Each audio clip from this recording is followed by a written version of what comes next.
It is the Sports Fix here on Flow FM, and it's time now to have a look at Tatiara cricket, which continued on across the weekend. 4 matches to speak about, 3 which relate to ladder positions, and of course, a trial game of sorts, a scratch match between Western Flat and Conniva. Joining us on the line, Luke Johnstone is on the line with us, and he's got all the details. G'day, Luke. How are you? Not too bad. Yourself, mate? Good, thank you. The Western Flat boys had a hit out with Conniva again over the weekend as they gear up for their return finals time. Looking forward to it, but they had a hit out over the weekend. Yeah, I haven't had any scores sent through to me, but with the reports I did get, it was a fun day and they enjoyed themselves out at the flat. So hopefully Conniva's still geared up and ready to go. That's all that matters at the moment. Trial game 2 of 3 for them. They will slot into 8th spot on the ladder come finals, which means they'll play B-grade finals. And we'll talk more about that a little bit later on. But the 3 matches that were played, some important ones amongst them, none more so than the Tinty Stubbies, who took on Mundalla, and this officially finished off Mundalla's A-grade finals aspirations in an absolute thriller. Yes, the game got a bit tighter than we would have hoped. I think there was quite a few players on the weekend that might have experienced the Friday at Bordertown Golf Course for their Farmers' Day. So there was a few sore heads running around. But yeah, Gus Halliday and Will Lowe from Mundalla wanted to make a game of it, and they had a real good partnership going there and broke that one open. And at the end, Troy Mabelson, he hit a few runs to give him a target of 126 to chase. And the Stubbies thought, yep, it's going to be a good target. Siddiford looked like he was going to try and get there until he got out for 55. And then starting to be a trend with the Tintinara club, the middle order collapse. So, yeah, we lost a whole heap of wickets. And, we eventually got over the line. I think it might have been 7 or 8 balls left to go. So, got pretty tight in the end, but yes, the Stubbies just got up. A 1-wicket win, important for them, your Stubbies boys, because it could mean the difference between 2nd and 3rd on the ladder, and that would mean hosting a semi-final or playing away, right? Yes. So there was a bit on the line for the game. There was. You're a modest man, so you've conveniently missed out 2 important points here. L.E. Johnstone. 4 for 34 with the rock against Mundalla, and then the anchor man of the run chase finishing unbeaten on 26. So just gearing up for finals at the right end of the year, mate. Yeah, well, I haven't done much else for the rest of the year, so I was due. Well, it's a good all-round effort there, actually. 4 for and then 26 unbeaten to get your team home. So pretty important runs too. Could be important at the grand scheme of things when we have a look at these other matches and where the ladder sits going into the final minor round of the year. But let's talk about your other Tintinara team first. They had a huge win and did you a favour against Keith. Keith, 121 batting first all out, and the Tinnies got them just 3 down. Did it comfortably? Yeah, in the end, it turned out to be pretty comfortable win by the Tinnies boys. They've got a bit of habit this year of knocking over the top sides and not really doing much else in between. But it's good to see it coming into finals that they're ready on the right end. Keith seemed pretty full house, I would have thought. Getting Dan Garricky for a duck probably would have helped the boys a bit. And Rantel, who's been pretty fiery at the back, kept quiet. Did strike at 200, but he only made 16, so that would have helped a bit. And Cameron and Bartlett put a little bit of a partnership together, and the tail got mopped up. And in reply, Simon McCabe scored 30-odd, which was very handy. But Mark Andler, who hasn't been around in the runs much this year, he got a very valued 50 not out, and Clint Richardson followed with him for 18 to round the game out.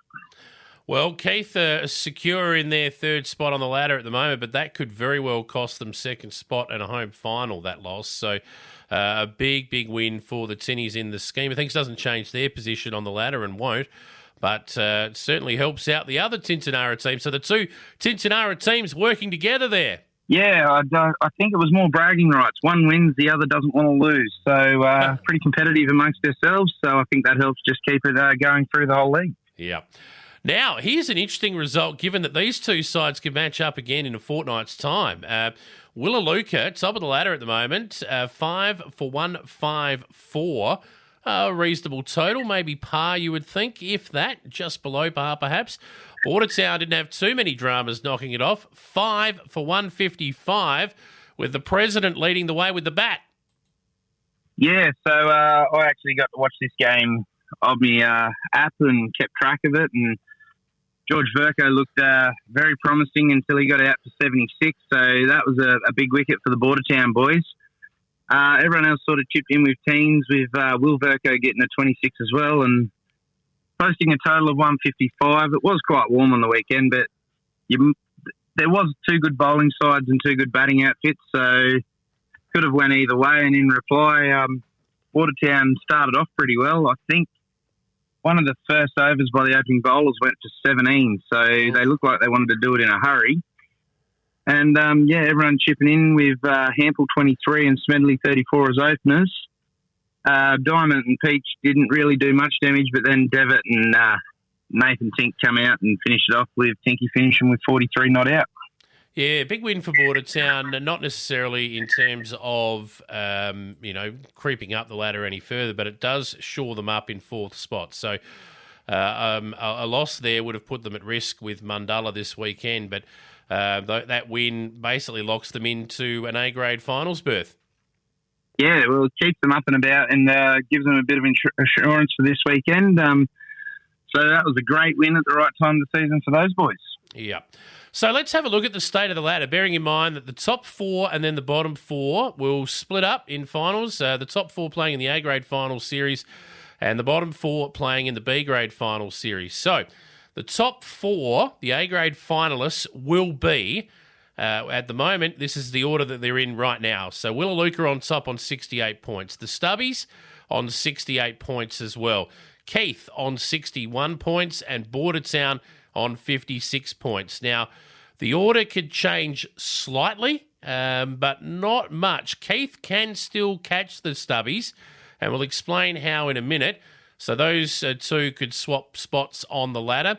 But Keith would need to win, fairly... Well, they just need to win, basically, and that would put them above them with the net run rate situation, right?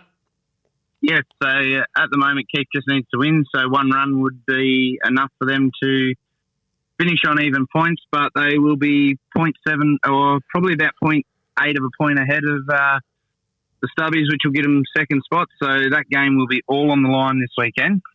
And Willaluka can afford to not even turn up and still finish top with their net run rate the way it is. So if they turn up on Saturday, they get 3 points for just being there. So that will be enough to see them retain top spot on the ladder. They will play Bordertown in the first week, the team that's just beat them. So in the B-grade side of things, or from 5th down to 8th, it gets a little bit more complicated. So Mundalla on 49 points, Western Flat 47, the Tinty Tinnies on 41, and we know that Conniva are going to slide into that 8th spot in the B-grade finals, so they'll basically be 4th spot in the B-grade finals. They'll play whoever it is that finishes 5th overall on the ladder first week, right? Yes, so it's actually very interesting because I think Western Flat do play Mundalla this weekend, so guaranteed one of them, I'll have to check that, but I'm guaranteeing one of them will have to lose, so it'll be an interesting one. Yep. Everything's on for offer, and that keeps the finals hunt alive for everyone. Western Flat have been they are a really good side. They have probably underperformed in the first half, but they're starting to find their feet now. So coming off a little bit of a play game with Conniva, they'll be ready to go, I'd say. Yep. All right, let's have a look at it. Round 16, final minor round of matches. First of all, we'll start with, I guess, a warm-up hit for both of these sides. Neither of them can change position on the ladder at Virgo Park. It's Bordertown taking on the Tinty Tinnies. So Bordertown will finish 4th and play A-grade finals. Tinty Tinnies will finish 7th and play in the B-grade final series. Neither of them can move up or down, so I guess it's just getting it right for finals. Yeah, I suppose the key to this game would be Bordertown don't want to get knocked out by the proverbial bottom of the ladder, and want to carry a bit of momentum into the finals, and the Tinnies would be liking to keep their little streak alive and keep pushing for a win with a bit of form into finals. So there's still a little bit that can be done for mindset for future games. But, yes, the game essentially for the ladder won't change much, but it's just more the mindset of the 22 players that are out there. That's right. Call it a good preparation for finals. The next two games do have a little bit on them. So, first of all, on the B-grade side of things, Western Flat taking on Mundalla. Now, this is at the Flat, and the winner of this game will finish 5th on the ladder, which earns them the top seeding in the B-grade finals. It means they'll play Kaniva at home in round 1 of the final series. So, I'm not sure if that's a good or a bad thing, given that Kaniva's last game, they won the B-grade grand final. Yes, so there was a bit of talk about that Kaniva back there. I think they might have, pre-COVID, I think they might have been 2 B-grade finals in a row. I would be standing corrected if I am incorrect, but I do believe they were at least in 2 grand finals. So that's a good showing, and it's good to see that the Kaniva boys are keen to get back and hopefully they have a bit of fun come finals. A few ducks and drakes maybe in that game, Western Flat and Mundalla. They will both host a final. It's just a matter of who they will play and who they would rather play. Do they want to play Kaniva or do they want to play the Tinnies, I guess? It's pretty much that simple. I think they'll just go out and play cricket, to be honest, and you've got to beat pretty much everyone to win a flag, so I'm sure they'll just go out and play the game. Yeah, I'd be pretty positive in saying that no one likes losing a game regardless of what it means. So every win on the board's a win. Yeah.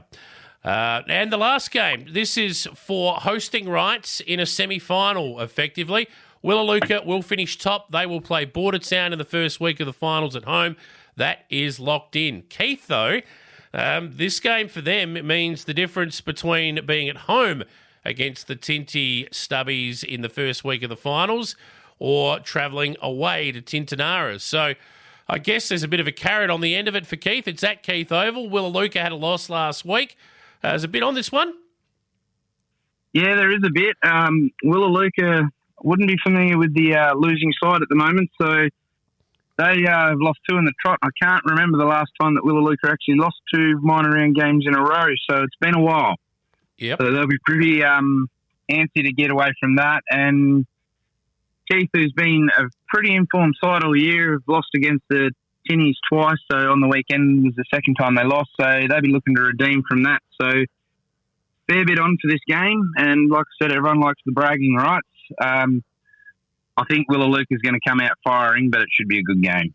Should be. Interestingly enough, if Keith win, you'll have the top 3 sides all with identical records. It'll come down to net run rate, with Bordertown having the same number of losses as those top 3 teams, but only a draw separating them, that draw with Western Flat. So doesn't get much tighter at the top. No, that's very close rounds this year. So good to see that even though there was a few issues at the start of the year with harvest and such, that the cricket stayed competitive all season and everyone's in the hunt for it still. Yep, that's it. Before we wrap it up, anything else for us, Luke? Yeah, I'd just like to re-mention, like I did last week, about the female cricket in the league, and just to get in contact with your club if anyone's interested, and try and find some people some spots to have a bit of fun on Sundays in the Women's League. It's growing, and rightly so. So all the girls out there who want to hit, hopefully you'll have your own competition to play in soon. A lot of the girls obviously joining in with the fellas at the moment, aren't they, across Tatiara and across all parts? In the southeast, there actually is currently a competition that's been running for the last 2 years over October and November. So we just want to get a bit more advertisement about that because we're not 100% sure if everyone's aware of it, and it's just good to see everyone getting out having a bit of fun playing cricket. More people playing cricket, the better. Excellent, mate. All the best. Look forward to catching up with you again next week, and good luck, watching some cricket this weekend. No worries. Thank you very much. I'll speak to you next week.